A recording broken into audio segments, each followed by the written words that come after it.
Hi, I'm Ryan Wright. And I'm Jerry. Welcome to Reasons to See. Where we give you reasons to see. And not to see. Olympus has fallen! So let's hang out.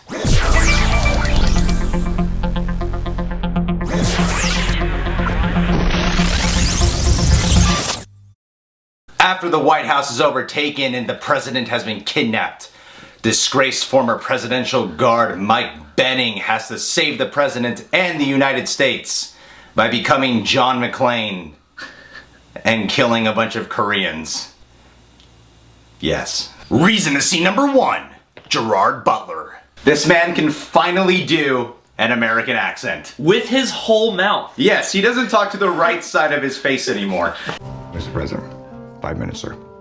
Evening, ma'am. Merry Christmas, Mike. Mustang, this is Big Top, bringing out the full package. It's incredible. And he's got a pretty good American accent. He does have a good American accent. It's much better than, Your Honor, I am a law-abiding citizen. This is the ugly truth. Yeah, he's definitely improved on that accent, but not just the accent. He does a great job in the performance, actually. He's the best part of this movie. He is the reason to see this movie. Really. He is more badass than some of the action in this film. Yeah, right? Yeah. You have a feeling that at certain times the action's only badass because he's there. Yeah. It's just like, thank you, Gerard Butler. Some of his delivery is better than a lot of the action. It's pretty crazy how he is more captivating to watch.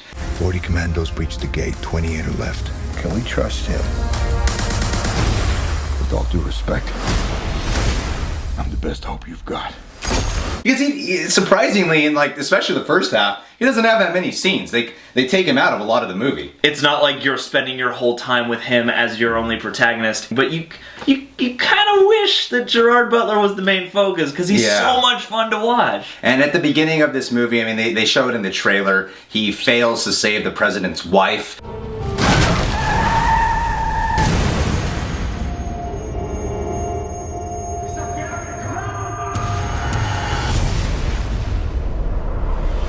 So there's a real story of redemption here for the guy, and although I didn't find myself strongly rooting for him, and that wasn't Gerard Butler's fault, that was more a fault on the story, I did want him to get his redemption really bad. He brings a certain amount of depth to the role. They don't do a ton of character expositional stuff, but you just believe that there's life going on inside this guy's head, so he brought a lot more to the character. Yeah, it's a three-dimensional performance. Boom! Reason to see number 2. It's action-packed. I like the first half of this movie's violence. I did, because there's a certain sense of realism behind it. There's a lot of danger to it. There's a certain level of suspense, because the first act is mainly setting up the characters, which I liked. I really appreciated that about this film. So when the action comes in, it's like you're really concerned for these people, and this isn't some PG-13 bullshit.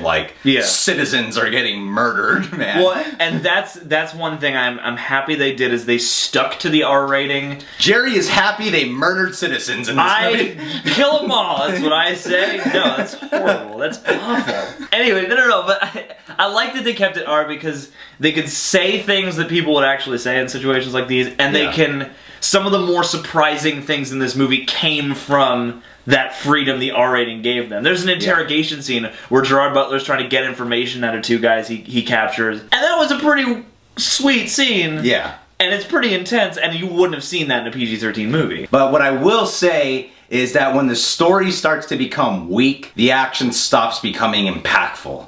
But it is action-packed throughout, it's definitely not without its action scenes. It does flirt with an exploitation-y vibe, because there's some of the action scenes, and there are certain bits of violence that are really sort of uncomfortable to watch in a brutal sort of way.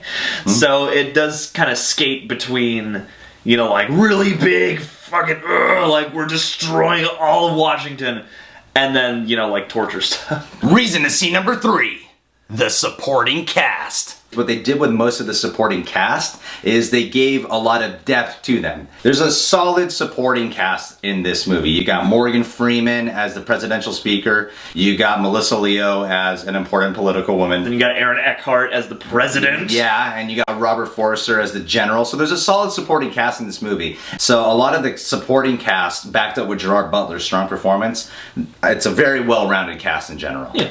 Oh, Dylan McDermott's in it too. And Dylan McDermott's in it too. Good to see him again. Reason to see number 4. It's better than A Good Day to Die Hard. A Good Day to Die Hard sucked. This, people are saying, is a replicate of the Die Hard formula, which it is. It is. But it's better than the latest Die Hard installment. Yeah, this would have been a great plot for Die Hard 5. So let's move on to the reasons not to see. Reasons not. Reason not to see number 1. The tone. My biggest issue with this movie is the tone. Yeah. The tone in this film is so like, what are they going for exactly? Well, yeah, because it jumps around. It's like half of it wants to be Die Hard, you know, like one-liners and fucking action. Yeah, fun action flick. That's like one thing this film is trying to do. And then, go. No, you go. Oh, well, see, for me, it's like the first 30 minutes was a whole different beast from that thing, because it's like they're destroying the shit out of the capital of America. Yeah. And that stuff always gets under my skin and kind of scares me. So like that was really intense. And then you have all this other stuff where they're like beating the shit out of people, and it feels like an exploitation movie because of how sort of real some of the freakouts are. That's what I mean. Like, I didn't know if I wanted to be like this patriotic, serious film where you're cheering for America and stuff, or if they wanted to just be a straightforward action flick. So a lot of its patriotic moments to me didn't quite hit the mark. It seemed a little cheesy, you know? Man, if the tone was better, we would have been cheering for Gerard Butler at times. Like, there are moments in this film, I saw this with a packed house, and I saw The Call. People were cheering throughout The Call. This movie, people should have been clapping at certain moments. There were moments where you're like, why is no one applauding? Reason not to see number 2.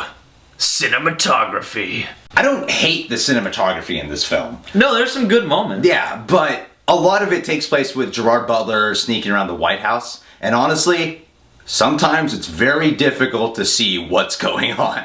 It's so dark that it kind of makes, because there's, especially in the fight scenes, you're like, what the fuck is going on right now? For the first 15 or so minutes of this movie, I was sitting there going like, are they using a dim bulb or something? Yeah. Like, what's wrong with the projector? Like, and then to hear you say that, I guess it must just be a dimly lit movie. I guess it's a dark story, you know, it's probably trying to resemble the darkness of the characters. I get what they're going for, but when you turn off the lights, I mean, come on. Yeah. You gotta be able to see what's going on just a little bit. Reason not to see number 3. The script. Okay, so like we were saying earlier, the characters are well written. They are well written, they're three-dimensional, but as the film progresses, especially once we enter into the last half, it starts to become a generic action flick. It seems like they stop caring about exploring the characters, because the first act of this movie, you really get to know the characters. You even understand a lot of the supporting characters, but they seem to stop giving a shit about that as the film progresses. Yeah, it's like the script does these things where every now and again these things will happen that seem just really convenient or coincidental, and they kind of took me out of the movie. And certain characters make decisions that you kind of wonder why. Alright, so after talking about this movie, I guess I'll have to give my bottom line on it. Ryan's consensus. I would have to say that there are some strong reasons to see Olympus Has Fallen. There are some strong reasons to see Olympus Has Fallen. Yeah, at the end of the day, it's an action movie, and if you're just looking for action, it's certainly action-packed, even though I don't personally love it. Jerry's consensus. I gotta say, Gerard Butler is the reason to see this movie. Gerard Butler is the reason to see Olympus Has Fallen. He steals the show for me. You know, there's some effective stuff in there. It's alright.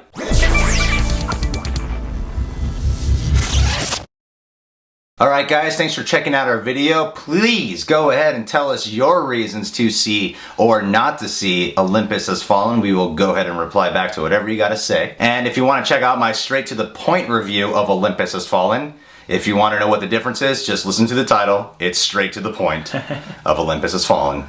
Go ahead and click on the link right here. And if you want to see more episodes of Reasons to See, click the link right here. And if you want to get updated every time a new movie review is out, subscribe. Subscribe or Gerard Butler will punch you in the face. Yeah, or like stab you in the knees and kill your friend or something. Yeah, stab you in the brain. Yeah. As he said he will do to someone in the movie. Yeah, he did. Yeah. He did say that. Just click on the box and then your computer will explode. How? Terrorist theme, Jerry. Yeah, no, that's good. Yeah. That's good. The government is going to arrest us once they see Apparently, this. Gerard Butler and the terrorists will kill you, is what I'm trying to say. Everyone will kill you. No one is on your side. Yeah, literally, it's you against the world. This is some eagle eye shit right here. Now I know you definitely want to subscribe.